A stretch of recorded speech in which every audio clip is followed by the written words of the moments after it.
இப்போ ஒரு group project கற்பனை பண்ணிக்கோங்க. நீங்க அப்புறம் உங்க நண்பர்கள் எல்லாரும் சேர்ந்து ஒரு வேலை செய்றீங்க.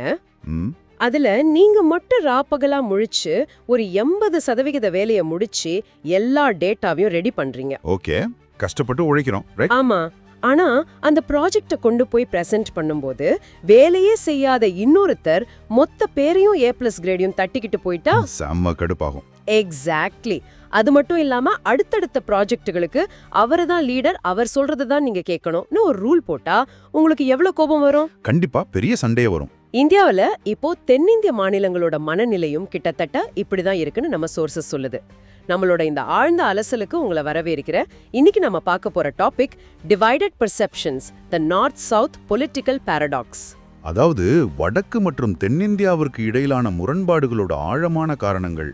கரெக்ட். மேலோட்டமா பார்க்கும்போது இது ஏதோ மொழி பிரச்சனை, கலாச்சார பிரச்சனைன்னு தோணும். ஆனா உண்மையிலே பிரச்சனை எங்கிருந்து வருது?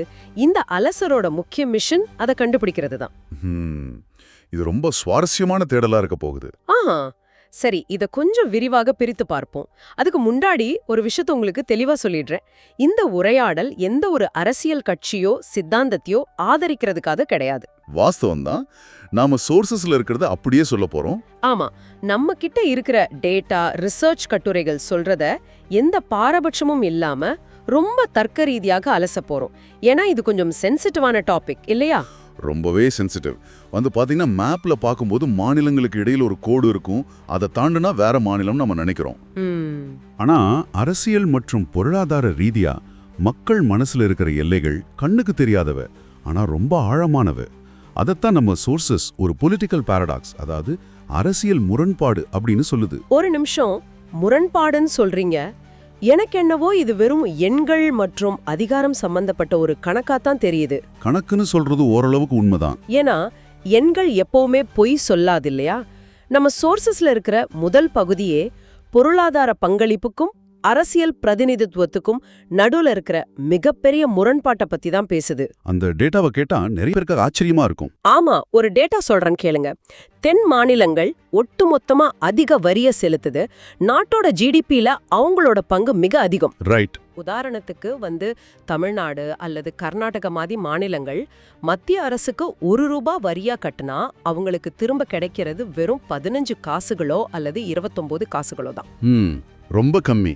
ஆனா சில வட மாநிலங்களுக்கு ₹1 பதிலா ₹2, ₹3ன்னு திரும்ப கிடைக்குது. இதுக்கு நடுவுல பார்லிமெண்ட்ல பாத்தீங்கன்னா வட மாநிலங்கள்ல மக்கள் தொகை அதிகங்கிறதால அவங்களுக்கு தான் அதிக MP சீட்டுகள் இருக்கு. அங்கதான் பிரச்சனை ஆரம்பிக்குது. இப்போ தென்னிந்தியர்களுக்கு என்ன தோணுதுன்னா, நாங்க சம்பாதிக்கிறோம், அதிக வரியா கட்டுறோம், ஆனா முடிவெடுக்கிற அரசியல் அதிகாரம் அவங்க கிட்ட இருக்கு. இத பாக்கும்போது நான் முதல்ல சொன்ன அந்த குரூப் ப்ராஜெக்ட் மாதிரி தானே இருக்கு. ஆமா, கரெக்டான ஒப்பீடு அது. இது ஒரு திட்டமிட்ட சதியோ தப்போ கிடையாது. ஓ, அப்புறம் எப்படி இப்படி ஒரு முரண்பாடு? இது ஜனநாயகம் மற்றும் பொருளாதாரம் ஆகிய ரெண்டுக்கும் நடுவுல இயல்பாகவே இருக்கிற ஒரு கட்டமைப்பு முரண்பாடு, ஸ்ட்ரக்சரல் இஷ்யூன்னு சொல்லலாம். புரியுது. ஜனநாயகத்தோட அடிப்படை விதி என்ன? ஒரு மனிதனுக்கு ஒரு வாக்கு. மக்கள் தொகை எங்க அதிகமா இருக்கோ அங்க அதிக பிரதிநிதிகள் இருப்பாங்க, அதிகாரம் அங்க குவியும். அது ஜனநாயகத்தோட அடிப்படை, ரைட்? ஆனா பொருளாதாரத்துல உற்பத்தி எங்க அதிகமா இருக்கோ, தொழில் எங்க சிறப்பா நடக்குதோ அங்கிருந்து தான் அதிக நிதி திரட்டப்படும். இதுக்கு பின்னாடி இருக்கிற மெக்கானிசமும் கொஞ்சம் ஆழமா பார்க்கலாம். சொல்லுங்க. 1970கள்ல மத்திய அரசு நாடு முழுக்க குடும்ப கட்டுப்பாடு திட்டத்தை ரொம்ப தீவிரமா கொண்டு வந்தாங்க. ஞாபகம் இருக்கா? ஆமா ஆமா, நாம் இருவர் நமக்கு இருவர் அப்படின்னு சுவர் விளம்பரங்கள் எல்லாம் நிறைய பார்த்திருக்கோம். எக்ஸாக்ட்லி. அந்த திட்டத்தை தென் மாநிலங்கள் ரொம்ப சீரியஸா எடுத்துக்கிட்டு தங்களோட மக்கள் தொகையை கட்டுப்படுத்தினாங்க. அதே சமயம் கல்வியிலையும் பொருளாதாரத்திலையும் பெரிய அளவுல முதலீடு செஞ்சாங்க. ஆனா வட மாநிலங்கள்ல மக்கள் தொகை பெருக்கம் அந்த அளவுக்கு கட்டுப்படுத்தப்படல. ஓ, அதோட விளைவுதான் இப்போ தெரியுதா? ஆமா, இப்போ இதோட விளைவு என்ன தெரியுமா? 2026க்கு பிறகு தொகுதி மறுவரையறை, அதாவது டீலிமிட்டேஷன் நடக்கும்போது மக்கள் தொகை அடிப்படையில MP சீட்டுகளை பிரிச்சா தென் மாநிலங்களோட சீட்டுகள் குறையலாம். கரெக்ட், குறையலாம். வட மாநிலங்களோட சீட்டுகள் இன்னும் அதிகரிக்கலாம். தென்னிந்திய மாநிலங்கள் என்ன நினைக்கிறாங்கன்னா, மத்திய அரசு சொன்னதை கேட்டு மக்கள் தொகையை கட்டுப்படுத்தி பொருளாதாரத்தை வளர்த்ததுக்கு எங்களுக்கு கிடைக்கிற தண்டனையா இது? நியாயமான கேள்விதான் இது. எங்களோட வெற்றிக்கு தாங்களே விலை கொடுக்கிற மாதிரி ஒரு உணர்வு. வாவ், அதாவது அரசாங்கம் சொன்னதை செஞ்சதுக்காகவே அவங்களுக்கு அதிகாரம் குறையுது. இது நிஜமாவே ஒரு பெரிய முரண்பாடு தான். ஆனா நான் இங்க குறுக்கிட்டு ஒரு கேள்வி கேட்கணும். கேளுங்க. ஜனநாயகம்னா மக்கள் தானே? அதிக மக்கள் இருக்கிற இடத்துக்கு அதிக பணம் போறதும் அதிக பிரதிநிதிகள் இருக்கிறதும் தார்மீக ரீதியா பார்த்தா சரிதானே? ஏழை மாநிலங்களுக்கு பணக்கார மாநிலங்கள் உதவி செய்யறதுதானே கூட்டாட்சி தத்துவம். இதை ஏன் தென்னிந்திய மாநிலங்களும் ஒரு பிரச்சனையா பார்க்கணும்? ஒருவேளை இது வெறும் சுயநலமா? பிரச்சனை பணத்தை பகிர்வதில் இல்ல, அந்த நிதி பகிர்வுல இருக்கிற விகிதாச்சாரம் மற்றும் வெளிப்படைத்தன்மையில தான் இருக்கு. ஓ, டிரான்ஸ்பரன்சி இல்லைன்னு சொல்றாங்களா? ஆமா, நிதிக்குழு வரிப்பணத்தை பிரிக்கும்போது மக்கள் தொகைக்கு அதிக முக்கியத்துவம் கொடுக்கறாங்க. சிறப்பான செயல்பாடுக்கு போதுமான அங்கீகாரம் கிடைக்கலைங்கிற ஆதங்கம் தான் அது. அதாவது நாங்க நல்லா பெர்ஃபார்ம் பண்றோம், அதுக்கு ஒரு ரிவார்டு இல்லைன்னு ஃபீல் பண்றாங்க. கரெக்ட். பணத்தை வாங்கிக்கோங்க, ஆனா எங்களுக்கான சுயாட்சியையும் முடிவெடுக்கும் அதிகாரத்தையும் குறைச்சிடாதீங்க அப்படிங்கிறது தான் அவங்களோட பாயிண்ட். ஓகே, இப்போ இது எனக்கு தெளிவா புரியுது. பொருளாதார ரீதியா இருக்கிற இந்த அதிகார முரண்பாடு அப்படியே மத்திய மாநில அரசுகளோட உறவுலயே எப்படி ஒரு பெரிய விரிசலை உருவாக்குதுன்னு அடுத்த கட்டத்துக்கு போகலாம்னு நினைக்கிறேன். கண்டிப்பா. ஏன்னா நம்ம சோர்சஸ்ல இந்த கூட்டாட்சி அமைப்பை பற்றி நிறைய சொல்லியிருக்காங்க. தென்னிந்திய மாநிலங்கள்ல இப்போ ஒரு ஆழமான பயம் இருக்கு. என்ன பயம்? உகுதோ மாநிலங்கள் தங்களுக்கு தேவையான திட்டங்களை தாங்களே முடிவு செய்ய முடியாத அளவுக்கு அவங்களோட அதிகாரம் சுருக்கப்படுதோங்கிற எண்ணம் இருக்கு. அது ஒரு பெரிய கவலை தான். இதோட உச்சகட்டமா தான் இந்த அரசியல் உராய்வு நேரடியா மொழி அரசியலா மாறுது. இந்தி மொழியை முன்னிலைப்படுத்துற சில கொள்கைகளை, திட்டங்களை தென்னிந்தியா தங்கள் மீதான ஒரு திணிப்பா பாக்குறாங்க. ஆமா, அது ரொம்ப முக்கியமான பாயிண்ட். ஆனா எனக்கு இங்க ஒரு சந்தேகம். 140 கோடி பேர் இருக்கிற ஒரு நாட்டுல நிர்வாக வசதிக்காக ஒரு பொதுவான மொழி இருக்கிறது தப்பில்லையே. மேலோட்டமா பார்த்தா தப்பு இல்லைன்னு தோணும். அரசாங்கத்தோட வேலைகளை சுலபமாக்க எல்லாரும் புரிஞ்சிக்கிற மாதிரி ஒரு மொழி இருக்கிறது ஏன் இவ்ளோ பெரிய உணர்வு பூர்வமான பிரச்சனையா வெடிக்குது? இதை ஏன் ஒரு அடையாள அரசியலா மாத்தணும்? இது ரொம்ப சுவாரஸ்யமான கேள்வி. நீங்க சொல்ற மாதிரி நிர்வாக வசதிக்காக ஒரு மொழி இருக்கலான்னு மேலோட்டமா தோணும். ஆனா ஒரு மொழிங்கிறது வெறும் தகவல் பரிமாற்றத்துக்கான கருவி மட்டும்தானா? வேற என்ன? ஒரு ஃபைலை இங்கிருந்து அங்க அனுப்புறதுக்கான டூல் மட்டும்தானா? இல்ல. நம்ம சோர்சஸ் இதை ரொம்ப ஆழமா விளக்குது.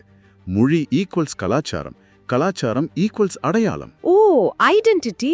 ஆமா, ஒரு குறிப்பிட்ட மொழிதான் தேசிய அளவில் முன்னிலைப்படுத்தப்படும் சொல்லும்போது அந்த மொழி பேசாத மக்களோட நிலைமை என்ன ஆகும்னு யோசிச்சு பாருங்க. கஷ்டம்தான். வங்கி தேர்வுகளா இருக்கட்டும், அரசு பணிதலா இருக்கட்டும், அங்க தங்களோட தாய்மொழி இரண்டாம் பட்சமா மாறும்போது ஒரு கிராமத்துல இருக்கிற தென்னிந்திய இளைஞனுக்கு அது நேரடியா அவனோட வாய்ப்புகளை பறிக்கிறதா மாறும். ஆமா, வாய்ப்புகள் பறிபோகும். ஆனா அது வெறும் வேலை வாய்ப்பு பிரச்சனை தானே? இல்ல, அதுக்கு மேலேயும் இருக்கு. ஒரு மொழியை இழப்பது அல்லது தன் மொழி பின்னுக்கு தள்ளப்படுதுங்கிறது தங்களோட வரலாறு, இலக்கியம், மூதாதையர்களோட வாழ்வியல் எல்லாமே அழிக்கப்படுதுங்கிற ஒரு அபாய உணர்வை கொடுக்கும். ஓ, அப்படி பார்க்கும்போது இது ரொம்ப சீரியஸான விஷயம்தான். ஆமா, ஒரு சமூகம் இதை வெறும் நிர்வாக மாற்றமா பார்க்காது, தங்களோட சுயமரியாதையை மழுங்கடிப்பதா பார்க்கும். அதனாலதான் மொழி சம்பந்தப்பட்ட எந்த ஒரு சின்ன விஷயமும் தென்னிந்தியாவுல, குறிப்பா தமிழ்நாட்டுல ஒரு தீப்பொறி மாதிரி வெடிக்குது. ரைட். இது தகவல் தொடர்புக்கான பிரச்சனை இல்ல, இருத்தலுக்கான பிரச்சனை. தன் அடையாளத்தை அழிச்சிட்டு வேற ஒரு அடையாளத்தை ஏன் மேல போடாதீங்கிற உரிமை குரல். இருத்தலுக்கான பிரச்சனை ரொம்ப அழுத்தமான வார்த்தை இது. இதுவரைக்கும் நம்ம பார்லிமெண்ட் சீட்டுகள், நிதிக்குழு, கொள்கை முடிவுகள்னு மேலிடத்துல நடக்கிற விஷயங்களை பேசணும். ஆமா. ஆனா இந்த சிக்கல் சாதாரண மக்களோட அன்றாட வாழ்க்கையில எப்படி இருக்கு? நீங்க வேலைக்கு போற வழியில உங்களை சுத்தி நடக்கிற விஷயங்கள்ல இது எப்படி பிரதிபலிக்குதுன்னு நாம பார்த்தாகணும். கண்டிப்பா. கிரவுண்ட் ரியாலிட்டி ரொம்ப முக்கியம். நம்ம சோர்சஸ்ல அடுத்ததா சொல்லியிருக்க விஷயம் இடப்பெயர்வு, அதாவது மைக்ரேஷன். வடக்குல வேலை வாய்ப்புகள் குறைவா இருக்கிறதாலையும் தெற்குல பொருளாதாரம் சிறப்பா இருக்கிறதாலையும் கோடிக்கணக்கான மக்கள் வட இந்தியாவிலிருந்து தென்னிந்தியாவை நோக்கி வேலை தேடி வராங்க. இது ரொம்ப இயல்பான ஒரு பொருளாதார இடப்பெயர்வு தான். ஆமா, தொழில் நகரங்கள்ல இது சர்வ சாதாரணமா நடக்குது. ஒரு பக்கம் இது பன்முகத்தன்மையை வளர்க்குது, பொருளாதார சக்கரத்தை சுழல வைக்குதுன்னு சொன்னாலும் உள்ளூர் மக்களோட யதார்த்தம் வேற மாதிரி இருக்கு. அவங்க என்ன நினைக்கிறாங்க? நம்ம ஊர்ல இருக்கிற வேலை வாய்ப்புகள் எல்லாம் வேற மாநிலத்துக்காரங்களுக்கு போயிடுமோ, நமக்கான கூலி குறைஞ்சிடுமோ அப்படிங்கிற அச்சம் அவங்களுக்குள்ள இருக்கு. இது களத்துல ஒருவித பதற்றத்தை, லோக்கல் டென்ஷனை உருவாக்குது. அது மனித இயல்பு தானே. இது போதாதுன்னு சமூக ஊடகங்கள் இதுல பண்ற வேலை இருக்கே, அத நினைச்சாதான் ரொம்ப பயமா இருக்கு. உங்ககிட்டயே கேக்குறேன், நீங்க எப்பவாவது கவனிச்சிருக்கீங்களா? எதை சொல்றீங்க? சமூக ஊடகங்களை ஒரு பூத கண்ணாடி மாதிரி நான் பாக்குறேன். உங்க தெருவுல நடக்கிற ஒரு சின்ன சண்டைய உங்களோட மொபைல் ஸ்கிரீன் எப்படி பெரிதாக்கி காட்டுதுன்னு பாத்திருக்கீங்களா? ஆமா ஆமா, நிறைய பாத்திருக்கேன். ஒரு சின்ன தீப்பொறியை பிடிச்சு அது ஒரு பெரிய காட்டு தீயாக மாத்துறது தான் இப்ப இருக்கிற அல்காரிதம்களோட வேலை. நீங்க சொல்றது 100% உண்மை. இந்த அல்காரிதம்களுக்கு எது உண்மை எது பொய்ன்னு கவலை கிடையாது. பின்னாடி வேற என்ன கவலை? எது மக்களோட கவனத்தை அதிக நேரம் ஈர்க்குது, எது அவங்களுக்கு கோபத்தை ஏற்படுத்துதுங்கிறது தான் அதுக்கு தேவை. கோபம் ஈக்குவல்ஸ் வாட்ச் டைம். எக்ஸாக்ட்லி. களத்துல நடக்கிற யதார்த்தம் என்ன? ஒரு வடமாநில தொழிலாளிக்கும் உள்ளூர் தொழிலாளிக்கும் ஏதோ ஒரு சின்ன கைகலப்பு வரும். அது ரெண்டு மனுஷர்களுக்கு இடையிலான பிரச்சனை. ஆனா அதை வீடியோ எடுத்து தப்பான கேப்ஷன் போட்டு மீம்ஸ் உருவாக்கி ஒரு போலி செய்தியா மாத்தி வைரல் ஆக்குவாங்க. அந்த மொபைல் ஸ்கிரீன்ல பார்க்கும்போது ஒட்டுமொத்த வட இந்தியாவும் தென்னிந்தியாவும் அடிச்சுக்கிற மாதிரி ஒரு மாயை உருவாகும். ஆமா, அது அப்படியே அரசியல் கட்சிகளும் தங்களோட வாக்கு வங்கிக்காக பயன்படுத்திக்கிறாங்க இல்லையா? கண்டிப்பா. அவங்க நம்ம வேலையை பறிக்கிறாங்கன்னு ஒரு தரப்பும், இவங்க நம்மள மதிக்க மாட்டேங்கிறாங்கன்னு இன்னொரு தரப்பும் அடையாள அரசியலை தூண்டி விடுறாங்க. அதுதான் இங்க நடக்கிற மிகப்பெரிய ஆபத்து. நம்ம சோர்சஸ்ல இருக்கிற ஒரு உண்மையான நிதர்சனத்தை நாங்க கண்டிப்பா சொல்லணும். சொல்லுங்க. இந்த பிரிவினை அப்படிங்கிறது முழுமையான உண்மை கிடையாது. நிஜத்துல ஒரு கட்டட வேலையிலயோ ஐடி கம்பெனிலயோ எல்லாரும் ஒன்னாதான் வேலை செய்யறாங்க, ஒன்னாதான் பயணிக்கிறாங்க. வாஸ்தவம்தான். ஆனா பிரிவினை பெரும்பாலும் உண்மையால் இல்ல, அது எப்படி காட்டுகிறார்கள் என்பதால தான் அப்படிங்கிற வரிய நம்ம சோர்சஸ் ரொம்ப அழுத்தமா பதிவு செஞ்சிருக்கு. பர்செப்ஷன், அதுதான் முக்கியம். ஆமா, களத்துல இருக்கிற சின்ன பிரச்சனைகள், அரசியல் லாபம், ஊடகங்களோட பிம்பங்கள், இது மூணு சேர்ந்த கலவை தான் நம்ம பார்க்குற இந்த முரண்பாடு. நிஜத்தை விட மொபைல் திரையில காட்டப்படுற அந்த பொய்ப்பிம்பம் ரொம்ப வேகமா பரவி மக்கள் மனசுல ஆழமா பதிஞ்சிடுது. அந்த பொய்ப்பிம்பம் தான் நிஜோன்னு நாம நம்ப தொடங்குறது தான் ரொம்ப கொடுமையான விஷயம். சரி, இப்போ பிரச்சனையை முழுசா புரிஞ்சுக்கிட்டோம். கட்டமைப்பு ரீதியான குறைகள் ஒரு பக்கம், ஊடகங்கள் உருவாக்குற மாய இன்னொரு பக்கம். இதெல்லாம் அப்படியே இருக்கட்டும். இதுக்கான தீர்வுகள் தான் என்ன? பிரச்சனை மட்டுமே பேசிட்டு இருந்தா எப்படி? நம்ம சோர்சஸ்ல இந்த முரண்பாடுகளை தீர்க்கிறதுக்கு சில முக்கியமான வழிகளை முன் வச்சிருக்காங்க. என்னென்ன சொல்றாங்க? நான் அதை படிக்கிறப்போ எல்லாம் ரொம்ப லாஜிக்கலா பட்டது. விஷயம், நிதி கொள்கையில வெளிப்படைத்தன்மை வேணும்னு சொல்றாங்க. வரி பணத்துல எப்படி பிரிக்கிறாங்கங்கிறத மக்களுக்கும் மாநிலங்களுக்கும் தெளிவா சொல்லணும். அது ரொம்ப முக்கியம். அடுத்து, மாநிலங்களோட சுயாட்சியை மதிக்கிற மாதிரியான வலுவான கூட்டாட்சி முறை. மூணாவது, எந்த மொழியையும் யார் மேலேயும் திணிக்காத மொழி நடுநிலைமை. Language neutrality. நாலாவது, உள்ளூர் மக்களுக்கும் புலம்பெயர்ந்த தொழிலாளர்களுக்கும் நடுவுல ஒரு சமநிலையை உருவாக்குற இடப்பெயர்வு மேலாண்மை. கடைசியா, இந்த சோஷியல் மீடியாக்கள் மற்றும் ஊடகங்கள் ரொம்ப பொறுப்பா நடந்துக்கணும்னு சொல்றாங்க. கேக்குறதுக்கு ரொம்ப நல்லா இருக்கு. அதான் எனக்கு ஒரு சந்தேகம் வருது. இதெல்லாம் கேட்க ரொம்ப நல்லா இருக்கு, ஒரு பெர்ஃபெக்ட் உலகத்துக்கான மேனுவல் மாதிரி இருக்கு. ஆனா யதார்த்தத்துல கோடிக்கணக்கான மக்கள் இடம்பெயர்வதை அரசாங்கத்தால தடுக்க முடியுமா? பிராக்டிக்கலா கஷ்டம்தான் இல்லையா? உள்ளூர் மக்களோட உணர்வுகளை ஒதுக்கி வைக்க முடியுமா? அதுவும் இந்த சோஷியல் மீடியா அல்காரிதம்களை அரசாங்கம் எப்படி கண்ட்ரோல் பண்ண முடியும்? இதெல்லாம் நிஜமாவே சாத்தியம்தானா, இல்ல வெறும் பேப்பர்ல மட்டும்தானா? நீங்க கேட்ட கேள்வி ரொம்ப யதார்த்தமானது. ஒரே நாள்ல ஒரு மேஜிக் நடந்து இதெல்லாம் சரியாயிடும் நம்ம சோர்சஸ் சொல்லல. இது ரொம்ப பெரிய சவால் தான். ஆனா இந்தியா மாதிரி இவ்ளோ பிரம்மாண்டமான பன்முகத்தன்மை கொண்ட ஒரு நாட்டுல வேறுபாடுகள் இருக்கிறது இயற்கையானது. மாநிலத்துக்கு மாநிலம் மொழி மாறும், உணவு மாறும், சிந்தனை மாறும். ஆமா, அதுதான் இந்தியாவோட அழகே. கரெக்ட். ஆனா வேறுபாடு வேற, மோதல் வேற. வேறுபாடுகள் அழகானது, ஆனா மோதல்ங்கிறது நம்மளா உருவாக்குற ஒரு பிம்பம்.